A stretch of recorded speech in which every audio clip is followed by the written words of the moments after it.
আলহামদুলিল্লাহ, অবশেষে আমার কয়েল পাখির ডিমগুলো ১৬ দিনের মাথায় ফুটে যায়। তো আসসালামু আলাইকুম।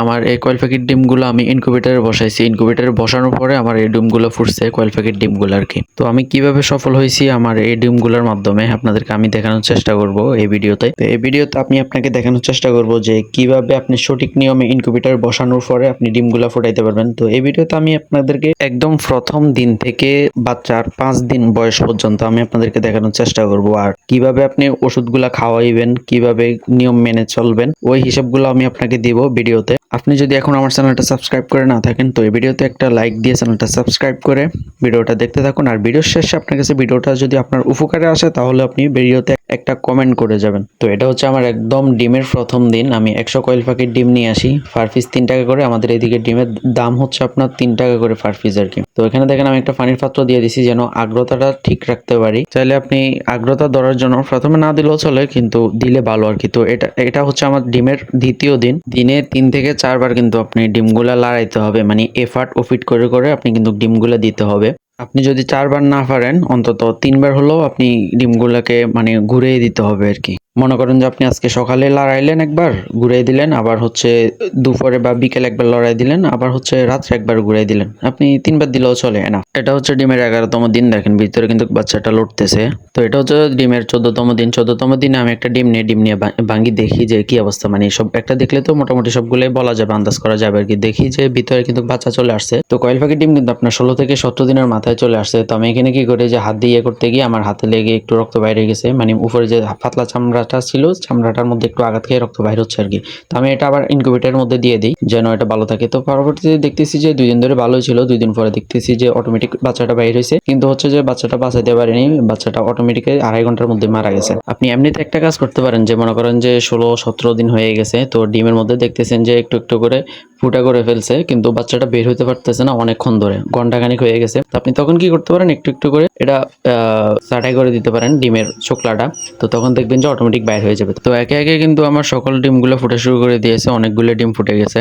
বাট আমি একটা জিনিস খেয়াল করি যে কিছু ডিম ঠিক যেমনই দিছিলাম তেমনই আছে, কিন্তু কোনো লড়াচড়া নাই, কোনো ফুটা ফাটা নাই, এমন ভাবে ফুটে রয়েছে। তো আমি দেখতেছি যে অনেকগুলো ডিম, তো অনেকগুলো প্রায় 16 থেকে 17টা ডিম আমার 100টার মধ্যে এরকম ভাবে হয়। তো ভিতরে কিন্তু আপনার বাচ্চাটা এগুলোর মারা গেছে।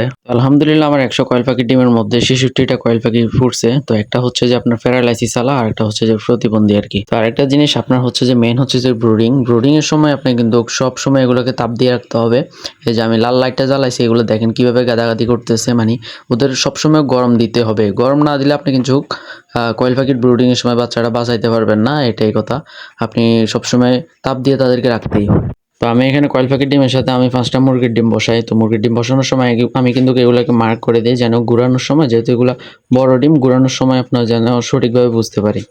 তো মুরগির ডিম আমি 5টা বসাই। তো আলহামদুলিল্লাহ মুরগির ডিমের পারফরমেন্স এখন আলহামদুলিল্লাহ ভালোই আছে এ পর্যন্ত। একটা কথা সেটা হচ্ছে যে আপনার যদি কারেন্ট না থাকে সব সময়, তখন কিন্তু আপনি বাচ্চাগুলো বাঁচাইতে পারবেন না। কারণ হচ্ছে যে আপনার সবসময় এগুলোর তাপ লাগেই, সবসময় তাপ দিতে হবে। তো আমি কি করলাম, মোমবাতি আছে, মোমবাতি দিয়ে আমি কোনো রকম মানে চালাই নিতেছি আর কি। তো মোমবাতি তো আর সবসময় জ্বালানো যাবে না, এগুলোর তাপ সবসময় লাগবে। তো এটা হচ্ছে যে বাচ্চার আজকে 3 দিন বয়সের বাচ্চা এটা। তো আলহামদুলিল্লাহ বাচ্চার পারফরমেন্স কিন্তু ভালোই, আপনার কোনো রোগ ব্যাধি এখনো ধরে নাই আলহামদুলিল্লাহ আল্লাহর রহমতে। তো আপনার হচ্ছে যে এখন বলি ওষুধের বিষয়। তো অনেকেই বলে অনেক রকমের ওষুধের কথাই বলে, কিন্তু আপনার ঠিক আছে ওষুধ লাগে, যখন রোগ হয়ে যাবে তখন হচ্ছে যে ওষুধ লাগবে, তারপরেও আপনি সতর্ক থাকা ভালো।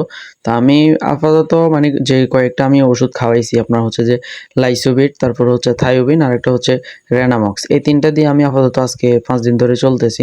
তো পরবর্তীতে আরো কিছু ওষুধের প্রয়োজন আছে, আমি স্ক্রিনে দিয়ে রাখছি, আপনি এখান থেকে স্ক্রিনশট দিয়ে আপনি হচ্ছে যে ওষুধগুলো নিতে পারবেন। এখানে আপনার ওষুধ খাওয়ার নিয়ম সহ দেওয়া আছে। তো আমি এখন দেখানোর চেষ্টা করব যে আমার ব্রুডিং কিভাবে চলতেছে। যে ব্রুডিং এর ক্ষেত্রে আমি কিন্তু নিচে হচ্ছে যে আপনার সুতির কাপড় বিছিয়ে দিছি, তারপর হচ্ছে এখানে পানি দেওয়া আছে। পানির পাত্রে কিন্তু আপনার মার্বেল, এই যে নিচে দেখেন যে মার্বেল দেওয়া আছে। মার্বেল না দিলে কিন্তু আপনার বাচ্চাগুলো কিন্তু যখন ছোট থাকবে তখন হচ্ছে যে আপনার প্রথম 2-1 দিন তারা এই যে পানির পাত্রের মধ্যে তারা পড়ে যেতে পারে, তখন কিন্তু আপনার বাচ্চাগুলো ভিজলে ঠান্ডা লেগে যেতে পারে। তো আপনি অবশ্যই মার্বেল দিয়ে দিবেন, মার্বেল না দিলে কিন্তু বাচ্চাগুলো গোসল করে ফেলবে এখানে। তো আমি এখন এখান থেকে একটা বাচ্চা আপনাদেরকে নিয়ে দেখাবো। একটা কিউট বাচ্চা আছে, মানে আপনার কোয়েল পাখি থেকে এই বাচ্চাটা একটু আলাদা, মানে সুন্দর আছে আপনি দেখতে, একটু সুন্দর লাগে দেখতে। আমি এটা আপনাদেরকে একটু দেখানোর চেষ্টা করতেছি। এই যে এই বাচ্চাটা ধরতে পারতেছি না, মানে এখন চালাক হয়ে গেছে। আজকে 5 দিন, তো 5 দিন বয়সে চালাক হয়ে যাওয়াটাই স্বাভাবিক। এই যে ধরছি, এই যে এটা হচ্ছে 5 দিন বয়স মাত্র। 5 দিনে কিন্তু ফালক গজাচ্ছে। তো এই ছিল আজকের ভিডিও। সবাই ভালো থাকবেন। ভিডিওতে একটা লাইক দিয়ে একটা কমেন্ট করে যাবেন, আর চ্যানেলটা অবশ্যই সাবস্ক্রাইব করে রাখবেন সামনে আরো নতুন নতুন ভিডিও পাওয়ার জন্য। আসসালামু আলাইকুম।